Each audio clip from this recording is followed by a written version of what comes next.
I'm Dr. Samuel Acuff. I'm a research scientist at the Recovery Research Institute in the Department of Psychiatry at Massachusetts General Hospital. We're going to be talking with Dr. Emily Hennessy today, who's the Associate Director of the National Center on Youth Prevention, Treatment, and Recovery. How's it going? Good. How are you doing, Dr. Acuff? Doing well. Could you start by just telling us a little bit about what is the National Center on Youth Prevention, Treatment, and Recovery? I'm really excited to be able to tell you about the National Center. It started last year, so it's brand new, but we already have an amazing group of faculty and clinical collaborators to address the pressing issue of youth substance use, both thinking about it from preventing it, but also how to support young people in treatment and recovery, examining the best ways to do this and conducting research to address young people and help support them. Yeah, thanks for that. And I'm wondering if I could get a little bit of a history lesson. Why was the National Center founded? So the National Center was officially launched last summer, 2023, as a result of a generous donation from the Tower Foundation to Dr. John Kelly, who recognized the urgency and the importance of addressing youth substance use from these multiple angles and really thinking about it from prevention all the way to recovery kind of continuum, and the vast amount of both knowledge that we have in our community to address it and the need to make connections within our community clinician researcher stakeholders to address this problem firsthand with the urgency and action that it requires. Yeah, urgency is the word that came to mind for me. This is a problem that needs to be addressed, and that seems widely recognized. What are the goals of the National Center on Youth Prevention, Treatment, and Recovery? We have several goals. The first is really to advance the state of the science on youth prevention, treatment, and recovery, because various aspects of understanding what adolescents and young adults go through in terms of substance use and that progression of substance use to a substance use disorder, possibly addiction.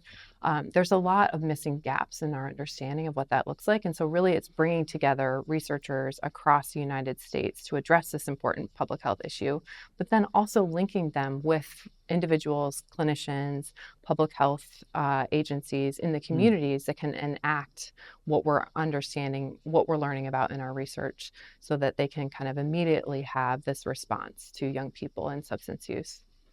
Yeah, I see. So sort of getting across stakeholder groups, trying to connect everyone in different areas. Yeah. And that sounds like something that sort of makes the National Center unique. Yeah, it definitely is. And so one of the ways that we do that is by having our national annual meeting to bring all these key stakeholders together once a year. We also have a website that allows us to provide kind of up-to-date information about what we're doing, give the state of the latest evidence trends, and really kind of seek to connect individuals across the country in addressing this issue. That's wonderful. In fact, if you don't mind, if someone wanted to get involved, what is that website? Where could people find more information? So the website is youthrecoveryanswers.org, and so anybody can visit it, sign up for the listserv. And what I should also mention, in addition to the national conference, one of the other things that's really unique is our national partnerships with federal agencies to really not only begin to understand at a federal level and national level what are the key priorities, but how we can begin to get those key priorities put into place in our communities. As part of this work, there are future plans for a national study, which would involve sites across the U.S. to partner with them and to engage young people and their families who are going through treatment and recovery, and really understand what that process looks like from a longitudinal perspective, because a lot of the studies that we currently have around this process are pretty short in nature. So we get a snapshot of what it looks like for a young person to go to treatment or to engage in a specific recovery support.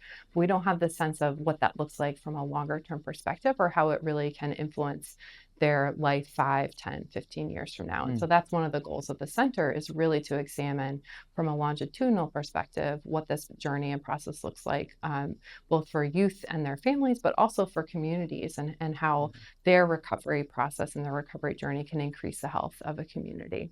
So one other avenue that we're going to both translate the science for the average individual and key stakeholders across the community and disseminate it is through the bulletin, which is a planned kind of summary of what the latest state of the science is, so that anybody picking it up could really understand the current landscape on adolescent and young adult substance use, alcohol and drug use at both kind of community levels and then also kind of the national level as well. Yeah, I'm aware of the Recovery Research Bulletin, so I imagine that's a play on word. That's very clever. So if someone wanted to get in touch with people at the National Center with questions or whatever, how could they get in touch? So they could visit the website, which is youthrecoveryanswers.org, and there is a spot there to reach out and be contacted by staff at the center.